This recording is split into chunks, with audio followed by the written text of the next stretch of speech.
Most people think that e-commerce is very easy. Just buy low, sell high. I thought so too, but it wasn't until I fixed these 5 mistakes that I managed to create a 2 million store. In this video, I'll show you what these 5 mistakes were and what you need to do to build a business that lasts and thrives. My first mistake was almost fatal. Let me illustrate the point with a quick clip from Stephen Heap, the famous business coach. Let's say you're shopping for a birthday toy for your son, and this happens. New Godzilla movie coming out. You have any Godzilla toy? Yes, sir. Thank you. I take one. Big fella, the drawings were standard toy. We got RoboCop. That was so successful, they actually made a sequel. Robot Cop 2! Oh, Pimp Pie!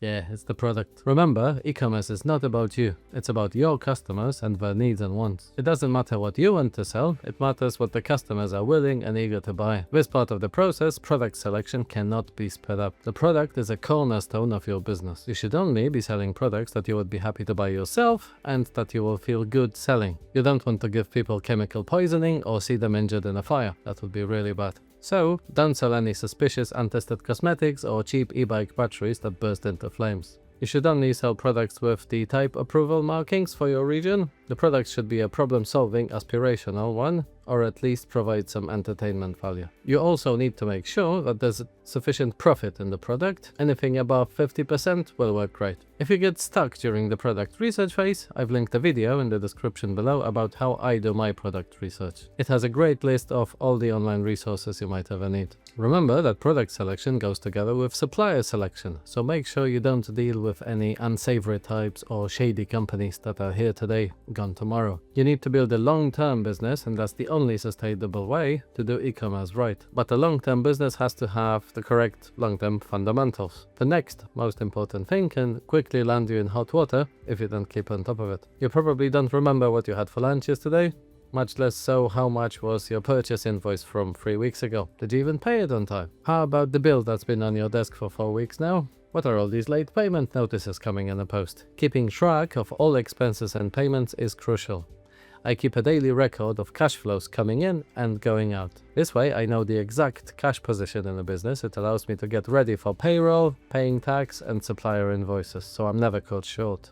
I also have another file updated daily containing all the ad spend and the new customer purchases. This file acts as a speedometer for the business.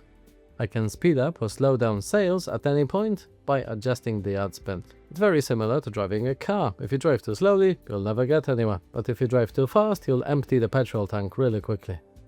In e-commerce, that petrol tank is your bank account. Speaking of your bank account, there's someone else who's going to be really interested in getting their hands on it. You have to really stay on top of your tax obligations at all times.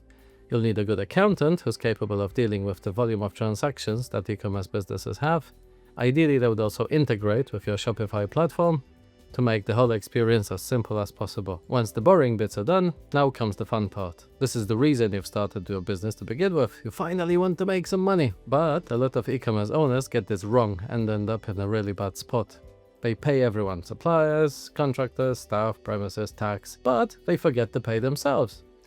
It's really important that you pay yourself each and every month of the profits that you make. Running a business is very risky, and if anything goes wrong, you don't want to wake up with nothing for all your hard work. So pay yourself first. Paying yourself first will enforce discipline on your business and will prevent you from taking on unnecessary costs. Once your business is lean and operates efficiently, it's going to be way less stressful and more fun. And I know it's fun talking to advertising agencies to sign flashy ads, spend thousands on photo shoots, but it doesn't always make sense, especially at the start. I'll allow you one exception to this rule: education.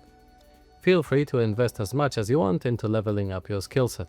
To be a successful entrepreneur, you need to know the basics of graphic design, copywriting, advertising, accounting, and an endless list of other skills. You will slowly give these responsibilities away, but at the end of the day, the buck stops with you, so you need to understand what's going on in your business. The next point is very serious and can ruin your life, so listen carefully. As we've already touched on, business is risky. The taxman needs to be paid, suppliers needs to be paid, everyone else needs to be paid. That's just for starters. But you're selling items to the public, and you are liable for any injury they might cause. So there are two important ways to protect yourself from anything going wrong.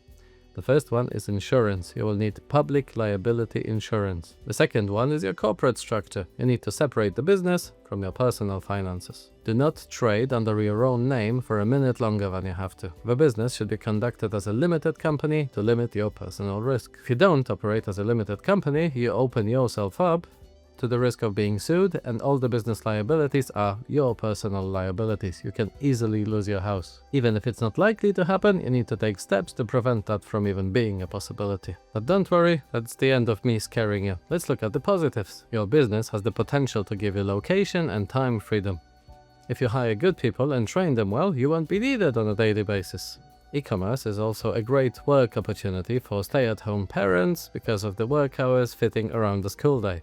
It's very friendly for part-time work and even some weekend or overtime work. This flexibility makes it relatively easy to hire, and the work atmosphere can be family-like for many years. As you see, e-commerce is much more than just online marketing. If you have any questions about the operation side of things, feel free to book a call with me using the link in the description below. Once your business structure is in place, you will want to scale it by attracting more and more customers and making sure that existing customers come back time after time. So watch this video next, where I talk about 7 effective marketing strategies that will allow you to scale and conquer the market. Don't worry, it's not just about spending more on ads, just the opposite actually. But I'll explain more in that video, so go ahead and click it now.